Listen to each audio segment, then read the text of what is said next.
back to another Take the Lead podcast. I am your host, Tara Chantel. Before we get into the podcast, I have a question for you. Are you ready to lead by example? Be the example. The example begins with you. Today we are in our Bag Talk session series, and I have such a lovely queen in the building, assistant volleyball coach of the Lady Panthers, author of Grateful and Greed, that challenges us and reforms the way we win in life. Tamika Newman, thank you. Thank you so much for having me.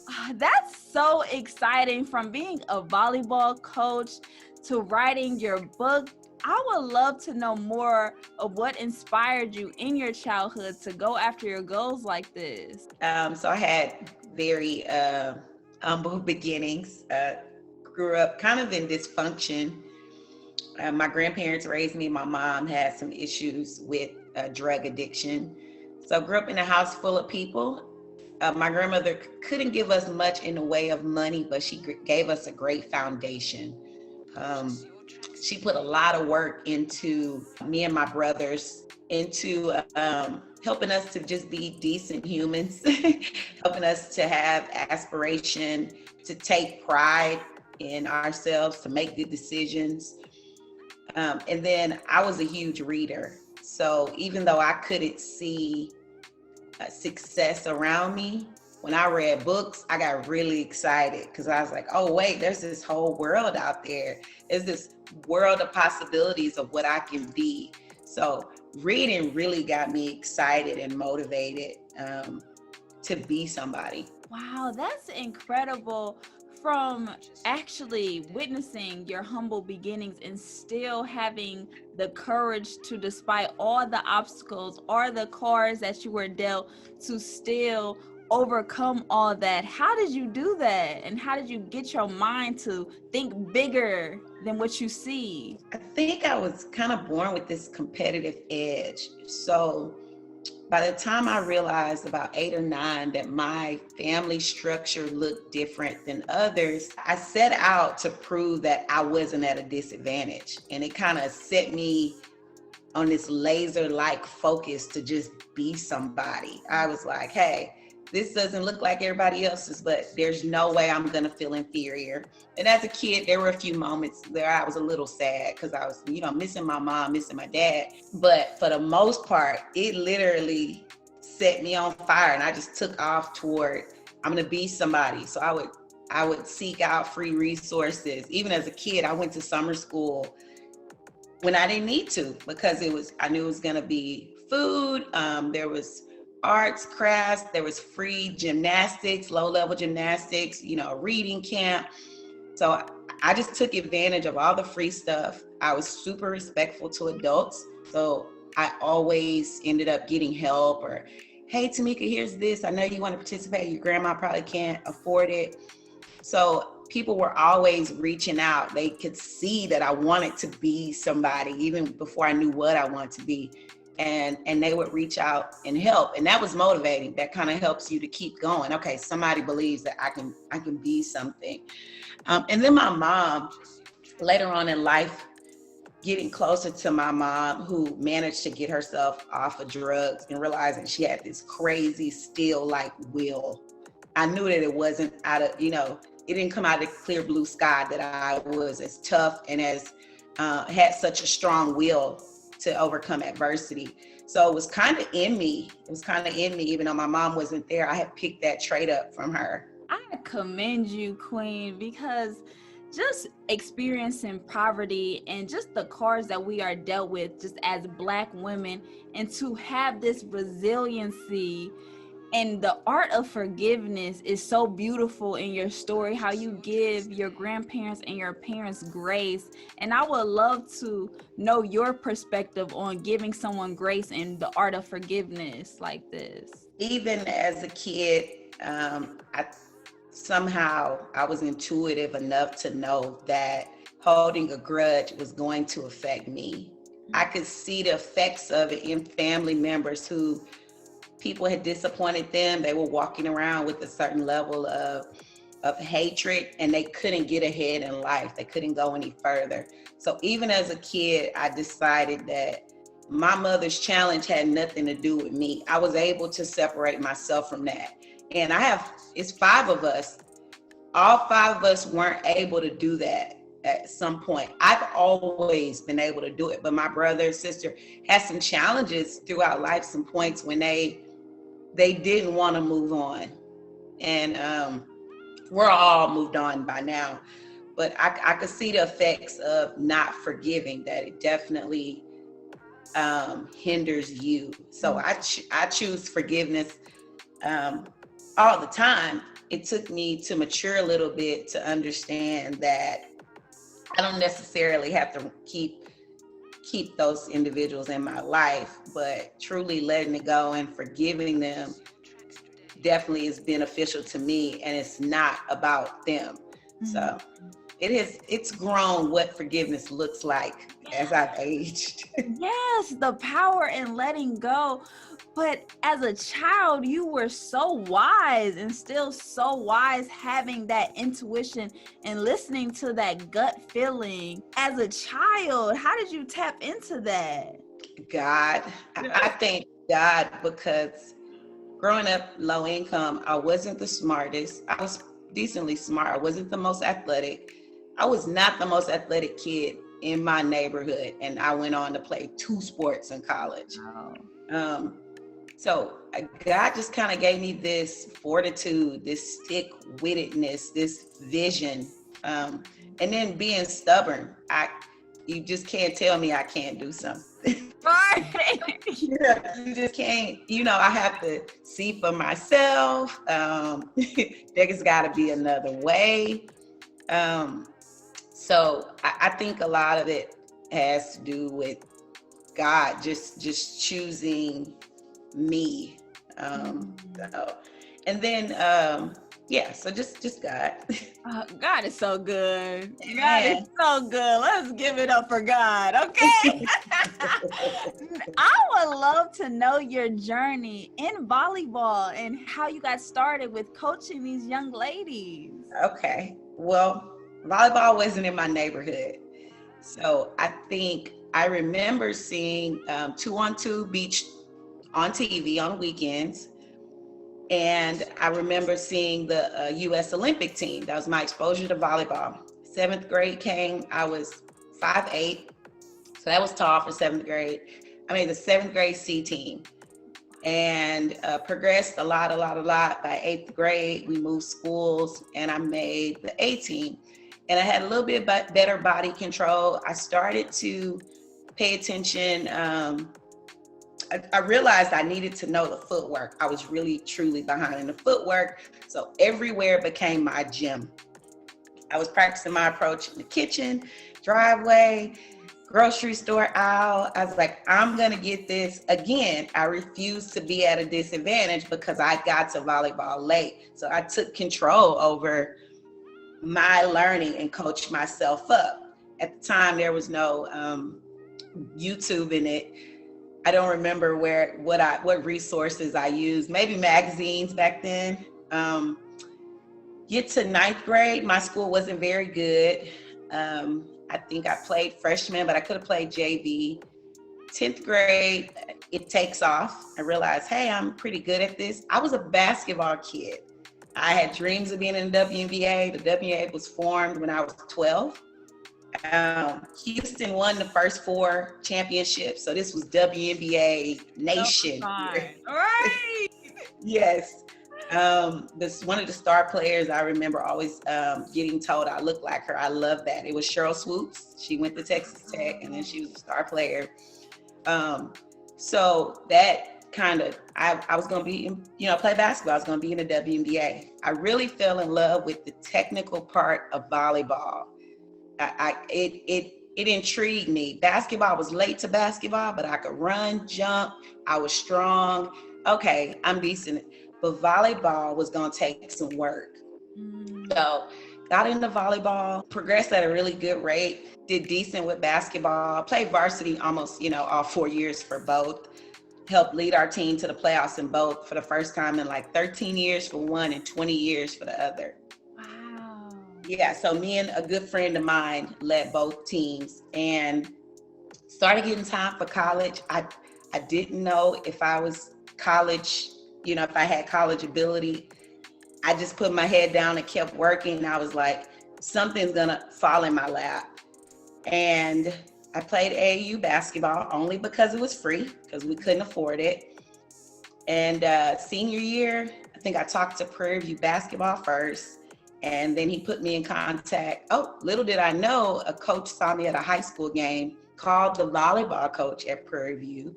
She had my name. So basketball, I said, hey, I had a crazy idea I could play both. I mean, I was insane. I was like, I don't want to choose. I can do both.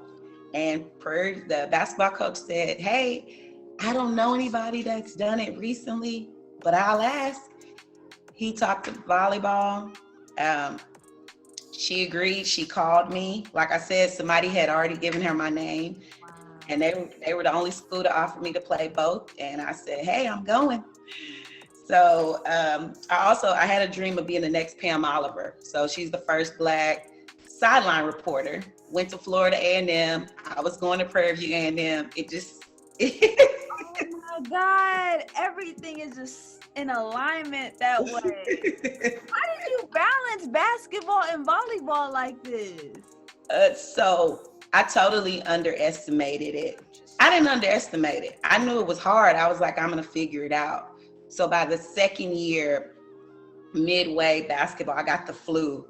And my basketball coach is like, she's Cynthia Cooper, basketball Hall of Famer. She's like, okay, do what you can. And me having pride, I was like, okay, I'm gonna do what I can. I went 20 minutes, literally passed out on the sideline, got home and was like, I think I'm done. I realized my dream. I did it one full year, almost completed 2. I'm tired mentally, physically. The first year my grades were really low. I just was like, hey, you did what you set out to do, and I quit. So I only made it 2 years. I went on to have an amazing volleyball career. We ended up the conference champion, and I ended up my senior year player of the year. So had a great career, as great a career you can have at a small college. Went to graduate school at Texas Southern and helped out in the women's basketball program. Still love basketball, so I went to help them out. And my friend's dad called me from the neighborhood and said, hey, there's this charter school. It's designed for kids who, they'll be first time. It promotes kids to be the first generation college students in their family.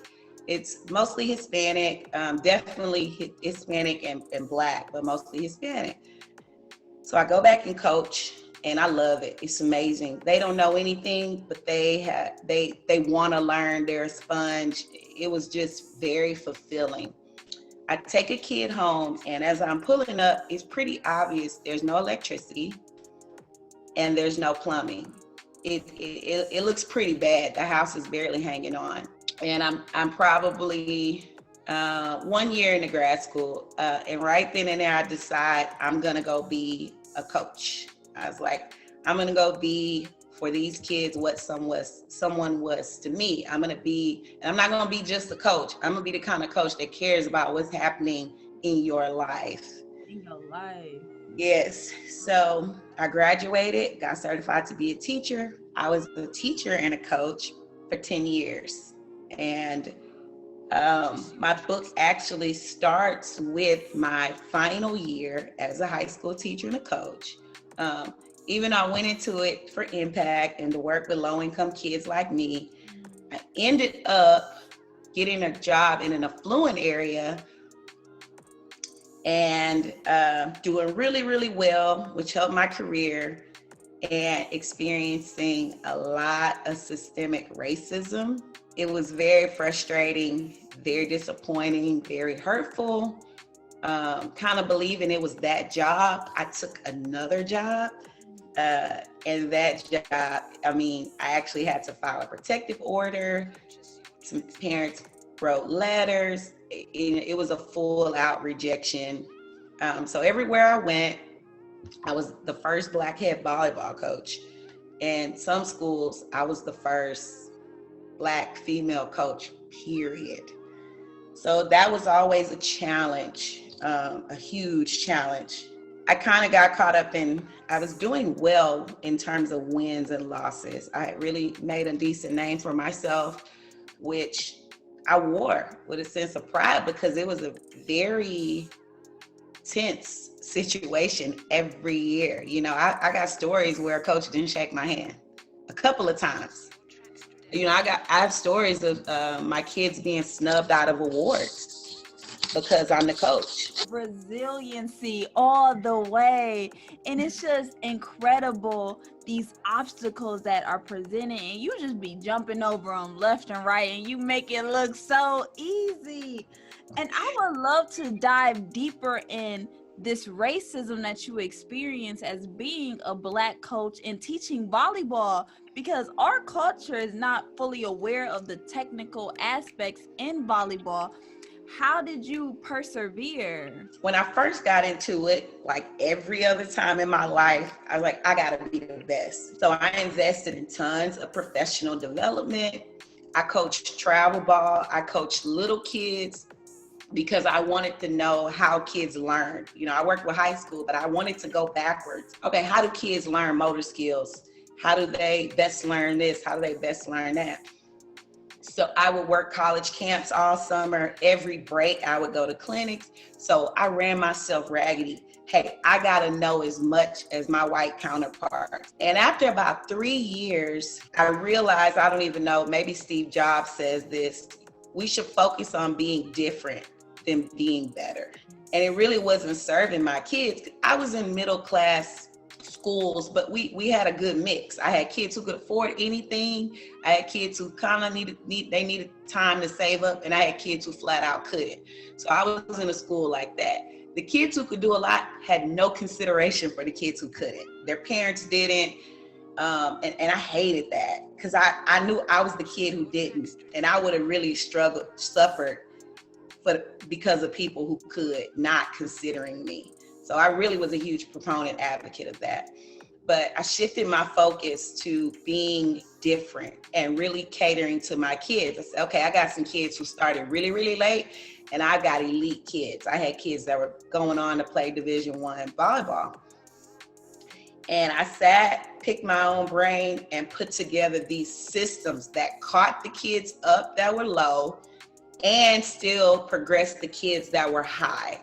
So those kids that were high in skills, I worked on their mental. The kids that were low, we worked on reps, kind of like going to a camp. Every day I created a camp atmosphere. So I developed a system. I developed a practice system that mimicked the game.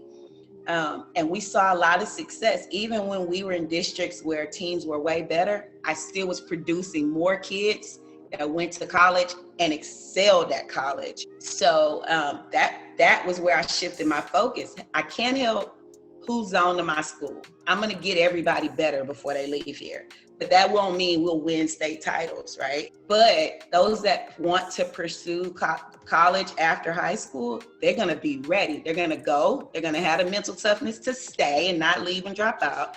They're gonna start and they're gonna produce. And they did. The ones who stayed. Some kids, they just weren't cut out for it. And then the kids that go in to just go to college, they're going to be tough, mentally tough enough to be away from home on their own. Those that go to work, they're going to be responsible people who work, show up, work well with others. And I had a lot of success doing that. And that mattered to me more than winning big district titles or anything like that. So when I shifted my focus from that, of course, it was hard getting kids to buy into that because they're like, well, I remember we didn't run a lot. I found a way to implement conditioning in the drills. Well, old school volleyball or sport, you're going to run the last few minutes of practice, sprints. And a team that was really good in our district, in the off season, they still ran a lot. And we lifted, we did plyometrics, we did a lot of things that were more volleyball specific. I remember a kid kind of questioning that. Well, they run. I want to run because they win. That must be right. How ridiculous. A kid asked me to run more. And, you know, she didn't realize the other factors. Those kids play volleyball since they can walk. Running had nothing to do with it. Running, in fact, was counterproductive in off season. So I shifted my focus to that and really became my own judge and created our own metric. You know, if we meet this, then we won here. But, you know, it came with its highs and lows. You know, getting buy-in was hard. But I'm pleased that I went to that method. And I tell coaches, especially minority coaches, because we want to get in there, you want to be able to say you know the stuff. You don't want to, you know, they already believe we don't know it. Technically, we can just coach effort and athleticism. And so you're going to get tempted.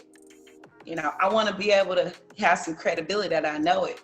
But you can't worry about that. You kind of got to play your course, not the players. Look at what you have. How can I get these kids better with the resources that we have here? That's incredible, especially being a minority coach, being a Black woman and coaching volleyball, and you still have so much love in your heart for all these ladies. You're not treating them with any certain way, or you're not treating anyone differently. And I love that about you. That just shows your spirit, and that just shows how genuine of a soul you are. What have you learned from the ladies by coaching them? Probably don't take myself so serious. You know, I can recall being upset that they don't take certain things serious. And I think we got to have that. Everybody's got to be like that to a certain extent to maintain your sanity and to not take things, you know, so serious. Working with kids, young ladies, has really taught me unconditional love because, you know, they'll really tick you off.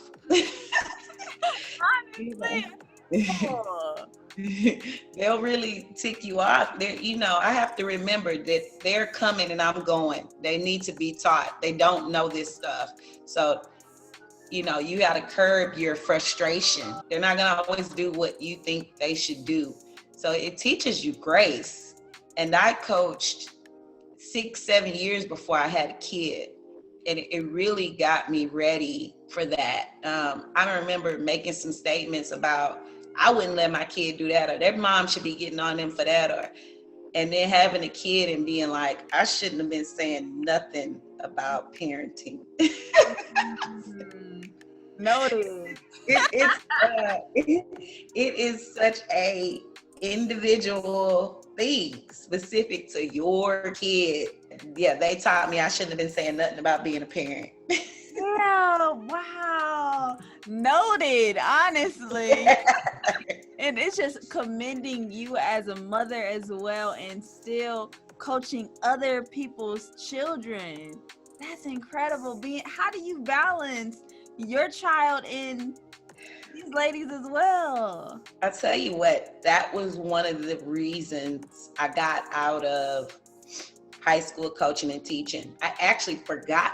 I had a really bad day at school, was nearly attacked by a special ed student, had a game that day and forgot to pick my kid up. And that was kind of the final strike for me, that, you know, the stress level and the time away from home. My kid was going to bed at like 10 o'clock at night. So that was kind of the final straw for me to walk away from it. And I was going to be an entrepreneur. You know, I have my personal business. And then my friend and former teammate who's at Prairie View, I came over to help her. That wasn't necessarily a plan for me, but it worked out that it ended up being a lot more flexible than high school. High school, we're up at 5:30. School starts at 7.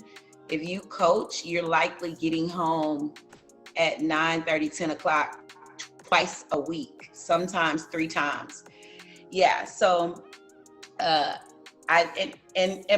long-term goal isn't to coach college for long, because again, it's time consuming. And once I knew I was going to be a single parent, I was like, okay, my kids already got one parent. She can't have no parents.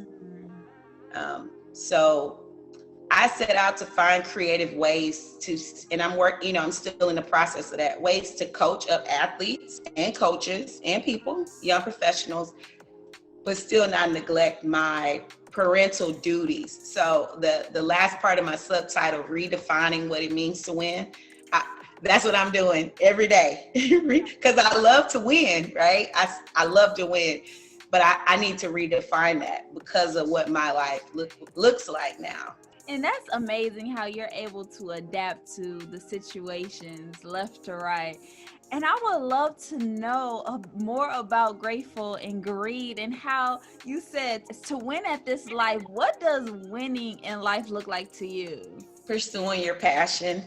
And I think when we ask people what their passions are, they automatically go to something they love that helps other people.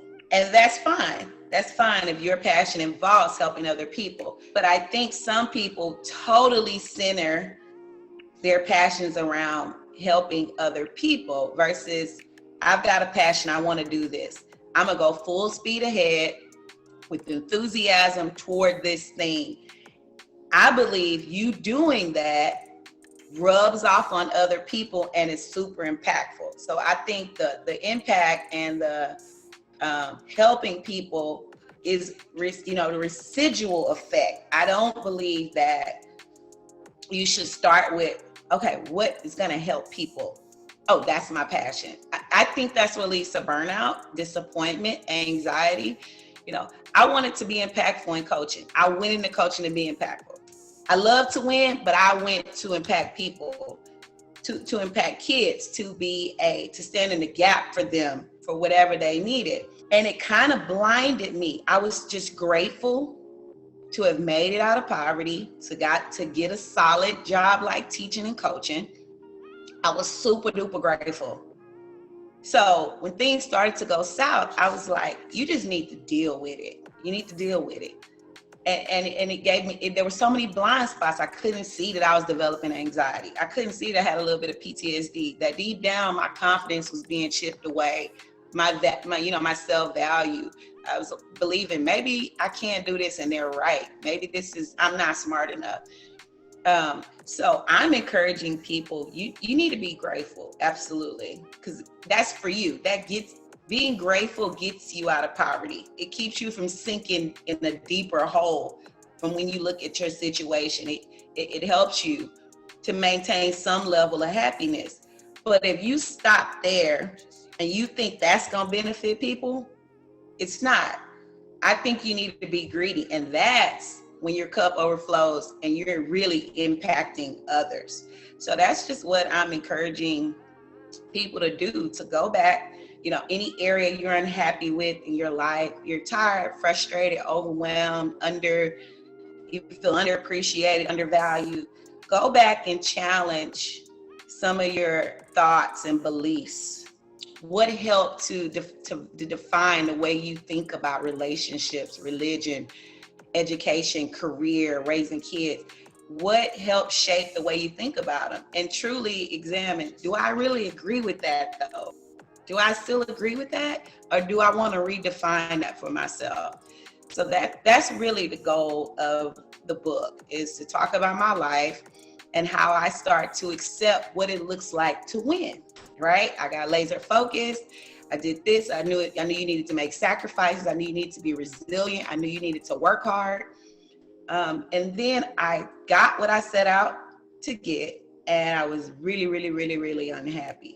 So I had to go see where did I go wrong. So just sitting still with yourself will really help you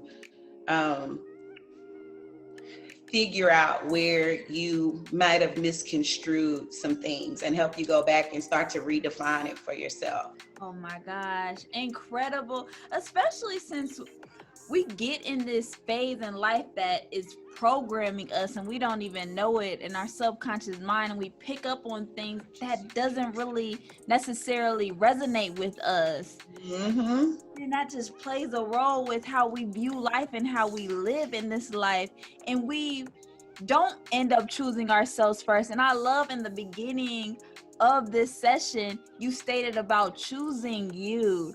Tell us about when you stepped into your power like this, when you just took a stance on life and you chose yourself, and what all of the blessings came from that. Yes. So deciding to walk away from teaching and coaching, I was making a decent living. I was a single parent. I did not know. I'd formed my business in January 2018, 2019. I finished the school year, ends in June. I did not apply to get another job. I had no idea. I had my teacher access to my teacher retirement. I said, hey, I've got this money. I got to decide what I want to do with the rest of my life. Maybe I can use this money to propel it. My friend calls with the Prairie View job. So I get a job paying way less.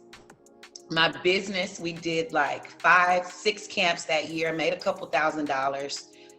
Was able to kind of use that money to supplement for what I lost. I reduced expenses, said, hey, you got to move out of this fancy place, move here, do this. Went through all my bills. What can I get rid of?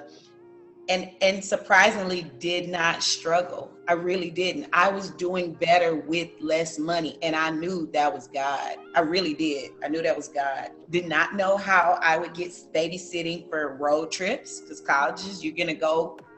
My brother and sister-in-law, my brother I only met 6 years ago. We have the same dad, just, dysfunction, got disconnected. Met him, his wife and him were amazing. Both of their sons out of the house. They're like, sure, we'll watch her. My daughter ends up staying the night. They take her to school. It worked out. And because I really took a leap of faith and literally bet on myself, I don't have a safety net. I don't come from money. I did not know what I would have did had I not got another job. I literally said, I've got all these skills. What can I transfer them to? And so, like I said, my business offered camps for low income. I went in and said, hey, this program, this organization's charging you guys $100 a kid to come in and train. I'm going to charge $40. People were like, you're crazy. People have the money. Don't go that low. Even though I needed more money, I couldn't live with myself charging, a killing for something that I could do in my sleep. I had put in 10 years of studying professional development. I had so much information. It was a no-brainer for me to go give a quality professional, affordable camp. I started doing that. I consulted some high school coaches. So when I started, it was 3 in the greater Houston area, 3 Black coaches. Outside of the inner city, there was 3. When I finished, there's about 11 or 12. So I went and started consulting some of those women. So I just put all the information I compiled, just put it to good use, consulting. I think because my next move really was about serving people. And it really was my original mission, to go in places that it was low resources. So because I was true to myself, I think God honored that. Like, you got into coaching to serve underserved kids. And the places I went, I found the kids that I got into the business for. The few that there would be, I found them.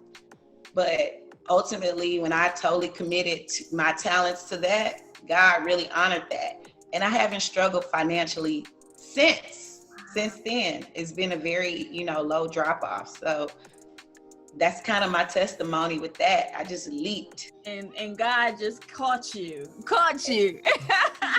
He did. And like I said, my daughter gets to do things I never dreamed. She does tennis, she does gymnastics. Those things aren't cheap.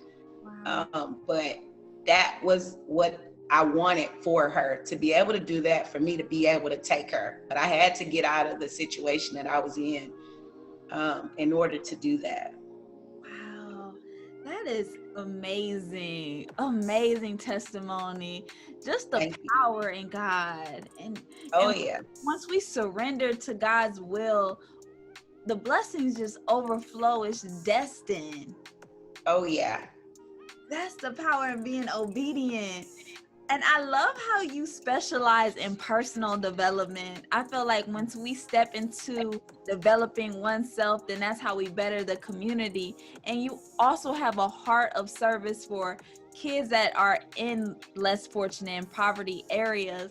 What tips can you give us and advice to step into personal development? You gotta assess your strengths and weaknesses. So gaining a greater sense of self, where I fall short, and then, planting seeds. And for me, that was even, like I said, even when I was little, I would make sure to find those adults I knew could help. When I got to college, I would speak my dreams out loud in front of people that I knew could make phone calls, could send emails. So I was super resourceful. And I really try to tell low income kids that look around you, take advantage. Tell somebody that you've got dreams and goals, and then let them see you working and doing your part. That's a big advice I give. But knowing yourself, where you lack, and then diligently working on those things. Hey, I struggle with speaking up. Tell somebody. And we're in the information age, so people have it a little different now. Get off YouTube and TikTok and go Google it. how to improve self-advocating, how to improve my, any interpersonal skills, or, even very specific, how to rewrite my resume, how to interview better. Today, I was looking at interview videos on YouTube and got down the rabbit hole. I was like, okay, this is enough. It was a guy talking about how to answer the question, tell me about yourself. What somebody really is looking for when they ask you that. I plan on being an entrepreneur the rest of my life, and eventually full-time. And I don't plan to interview per se for a job, but I plan to pitch myself to business owners. So that's vital information for me. That's what I was looking at today, not Instagram. Right.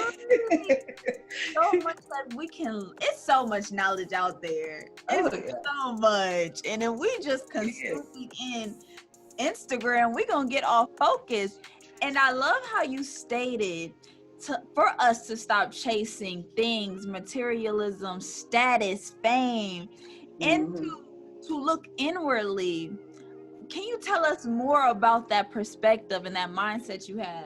It's really about, I said earlier, about playing the course, not the players. My golf friend says, courses have different things unique to them when you go golfing. So a course kind of represents your life. There's unique things to our lives. Some of us grow up in dysfunction, without a parent, abuse, with disabilities, low income, middle class, whatever. And you can't get caught up in the players. The players is anybody you encounter throughout your journey on the course. And you can't get caught up with, you meet this person and their course looks easy to you, right? Things just go smooth in their life. They got this going on. Everything they touch looks like it turns to gold. You can't really progress kind of watching their course, watching what they're doing. You really got to be focused on your course. I can't, with trying to improve myself and working diligently on my goals and raising my kid, I don't even have the brain space to worry about what somebody else is doing. It takes everything I have mentally every day to get better, because I'm developing a new mindset that I'm trying to get rid of. Every day I'm fighting my old mindset and trauma and old ways and old thoughts. Every day I'm trying to fight those things, invite in these new positive thoughts and ways of thinking. I don't even have the space. And so I think somebody who's worried about Instagram and celebrity status and a great following, you got too much time on your hand. You're not working on yourself enough if you even have the time. Because again, if you being greedy, working on your purpose and passions, then you will naturally get a good following. It'll be contagious for people the way you work on yourself. Take care of yourself and pursue your passions. Your energy will be contagious. So it works quite the opposite. Trying to get attention by catering to and keeping up with everybody doesn't get you the real attention you need. But really worrying about yourself, staying in your lane, that's going to get you some genuine attention. Yes, it can be so simple, but we get stuck into comparison and comparing our lives to what everybody else is doing. And that's the power in social media. If you don't use social media is gonna use you. And I'm telling you, that's a terrible way to be. And I see how you said how people are so consumed in celebrity drama and celebrities' life. What? When there's so much knowledge out here to not be focusing on personal development. Yes. It's like, why are you not interested in yourself? Absolutely. And I think that, I kind of had the cheat code. People say that kids change their life. My kid forced me to work on professional development, because your kid puts a mirror up to your face where you look at yourself, and you're not going to have any excuses of why you fail at that job. It's not going to be nobody to blame. Even me, I'm a single parent. I'm not going to use that as an excuse in years, when she gets grown and she's not who I wanted her to be. So I have that no excuse mentality. This is the most important job I have on this earth. I don't want my kid to wind up on a sofa unless she absolutely needs to. There's nothing wrong with getting counseling. But, I don't want her to wind up on the sofa for trauma I caused. I want her to be, a healthy person. So it kind of gave me a sense of urgency about professional development. Even hearing her repeat some things that I say. Do I like the way that sounds coming out of her mouth? Well, I probably shouldn't say that. So I knew I had to be my best self for her. She deserved that, again, because she doesn't get to pick parts of both parents and then decide who she's going to become. We're together 24/7. She's going to be a little version of me. Yes, especially she's going to be a little woman. Yes. The princess walking into her kingdom. Yes. So but having a kid, that helped me. But people, their goals can be their kid. I know this doesn't serve me well for what I'm trying to be. So I need to get rid of this, get rid of that. I need to improve this, improve that. So people have got to create that thing that forces them to take professional development serious. And I love also what stood out to me. You earned your BA in communication. Tell us about the importance of communication in relationships. In relationships? So communicating the expectations, super duper important. Interpersonal communication skills, listening, being an active listener, super important. Being a problem solver, definitely super important. Like I said, if you can't communicate effectively what you're trying to do, no one knows how and where they can help you. So my grandmother was big on communication. I had a really good command of the English language at 7 or 8. I mean, I talk extremely proper, AKA in the hood, I talked white. My family, my family hated it. They mocked it. The kids in my class hated it. No one talked like that. My grandmother had no problem with it. When I got up there and did my Easter speech and gave the church welcome, she sat there beaming with pride because she was like, don't listen to these fools. You need to know how to talk. You going somewhere. Yes.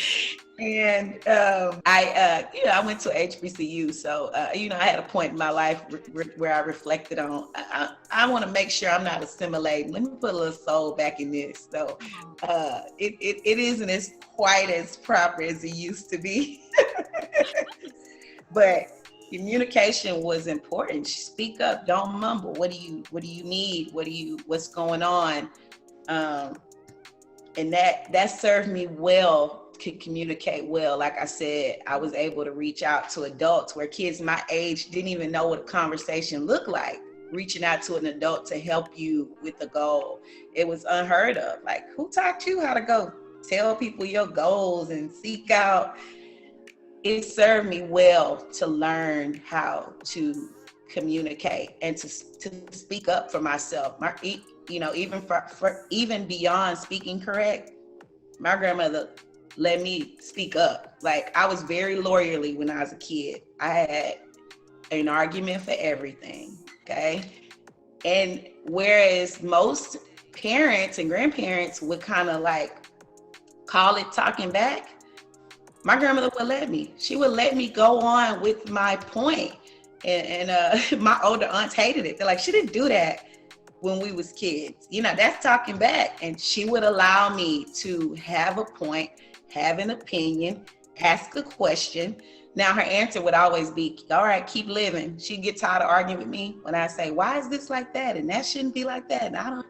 And she'd just say, keep living. You'll understand. And she wasn't lying. I did not have the knowledge to understand the whys behind certain things, but communicating well communicating has served me well. And I had a great communication department at Prairie View.